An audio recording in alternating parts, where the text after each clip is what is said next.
Today's all about tumbling blocks, and I'm using them to continue my theme of patriotic inspired decor pieces to spruce up your home for the 4th of July.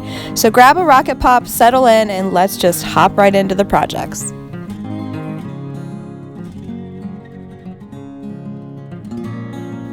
I'm starting out today with an Americana planter or crate. I wanted the front and back of the crate to be American flags, so first I played around with the blocks to see how I wanted to construct the flag. I set the star section apart by placing 3 blocks vertically. Then I made 5 rows of stripes with the blocks running horizontally. There were 2 blocks in the first 3 rows and 3 blocks in the 4th and 5th rows. I used Gorilla wood glue, and I glued each section and stripe separately so that I could paint them in batches. I used my carpenter square to make sure that all the pieces were nice and straight.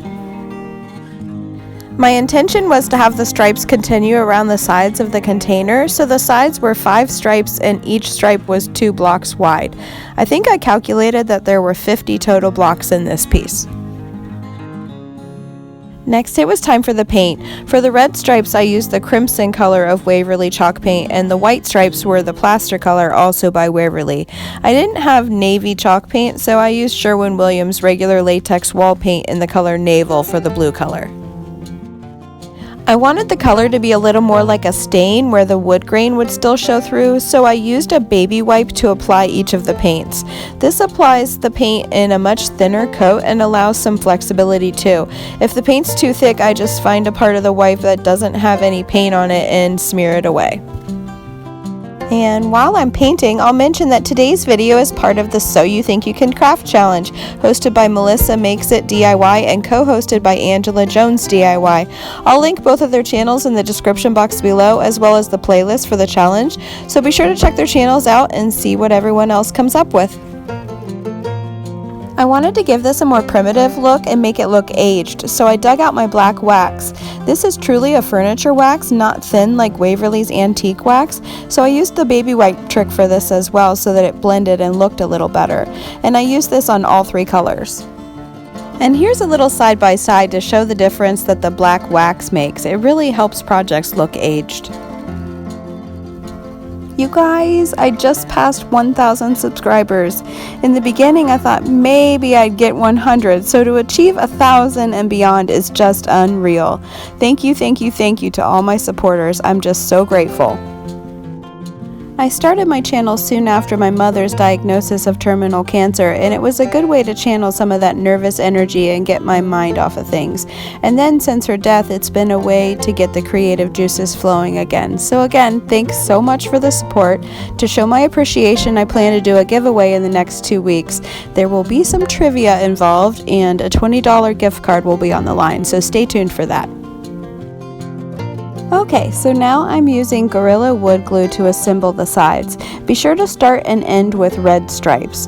I tried to blend the glue a little with my finger before sticking the pieces together. I didn't want too much to goop out on the sides because I was afraid it might affect the paint or wax, but I didn't notice any damage. Also, I realized that I hadn't painted the sides of the top pieces, so the top edges were still the unfinished wood color. I just quickly went over them with the red paint and black wax and moved along with the project. My friend Marna recently gifted me some craft supplies, and these wood stars were a part of the pack. They were the perfect size to fit the Union part of my flag. I didn't catch it on camera, but I did give the stars the same finish as the white stripes, white paint followed by black wax, both applied with a baby wipe. Next, I assembled the crate. For this, I used a mixture of wood glue and hot glue. Wood glue dries more slowly, and I didn't want to have to use clamps for the drying process, so the hot glue gave it a quick hold, and the wood glue will absorb over time for a stronger bond. I created a bottom using large craft sticks I found at Walmart. I left a few spaces between the slats so that I could actually use this as a real planter outside at some point if I want. And here it is on my kitchen counter. I just love how this turned out, and doesn't it look great with some of the projects from the Twine It Up challenge earlier this week? Here I have it displayed with flowers from Dollar Tree, but I'm hoping to get around to planting some real flowers before our 4th of July party, and I think this would look fun on our back steps. Now on to my second project. I'm using tumbling blocks to assemble a quick frame.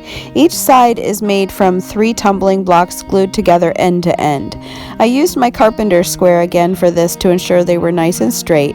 The carpenter square came in especially handy when gluing the sides together to make sure they were nice right angles. I painted the frame with the mineral color by Waverly. I wanted this to look a little weathered, so I was okay if there were places where there wasn't full coverage. I wanted to make a back with some of the craft sticks I used in the previous project, so I lined them up to see how many I needed. Then I gave them a quick coat of the plaster color by Waverly.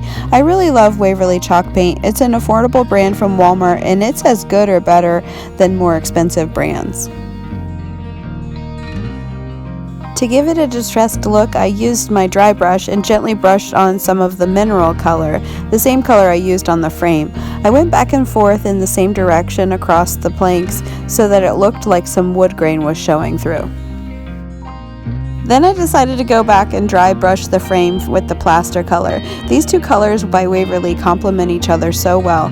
I think they're my 2 favorite paints for the farmhouse look. I cut the sticks down to size using a paper cutter I snagged from my mother's before the estate sale.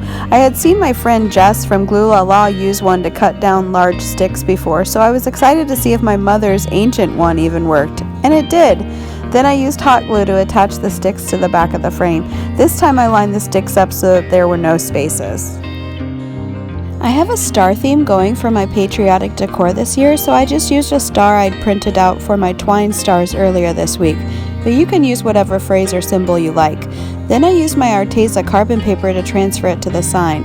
I love this Arteza carbon paper. I'm not affiliated with them at this time, but I'm a lefty, and I went through a lot of smudges from other brands before finding this Arteza paper. Next, I'm filling the star in with a gold metallic paint pen I found at the Dollar Tree. These pens are amazing. They are the perfect balance of being able to do precise lines, but also being able to fill in quickly. And this is the 4th or 5th project that I've used this one pen on, and it's still going strong. And here it is on my counter, and I'm realizing now that it's upside down, but I think it still looks cute, don't you think? I see this winding up on my bathroom counter. It's the perfect little size for a small space. Next is a really quick and easy project, letter blocks that are going to spell out USA. Each block has 15 tumbling blocks. I made sheets of 3 just like the blue sections of my flags, and then layered 5 sheets together. Now I know in the Jenga game you alternate the direction of the layers when stacking. Don't do that here. You want all the stacks to be going in the same direction. Then I painted the blocks with the same technique as the flag crate project. Crimson and plaster by Waverly and navel from Sherwin-Williams, followed by the black wax applied with a baby wipe. Then I have these stencils I ordered from Etsy that are the Ray Dunn style, so I decided to use those. They were a tiny bit too big for my blocks, and the A and U were easy to cut short. Luckily, the S was straight enough that I could cut out the center section of it by sliding the stencil up. I used the gold metallic paint pen again to fill in the letters. I love making things coordinated without being matchy-matchy. And here they are on my counter. These look so cute for the 4th of July, but I think I'll keep them up for the Olympics too. Thanks for joining me today. If you found me from the So You Think You Can Craft playlist, I'd love for you to stick around and subscribe. And don't forget to ring the bell so you can stay up to date with my content. Coming soon is my 1,000 subscriber giveaway, where a $20 gift card will be on the line, so stay tuned for that. See you next time. Bye.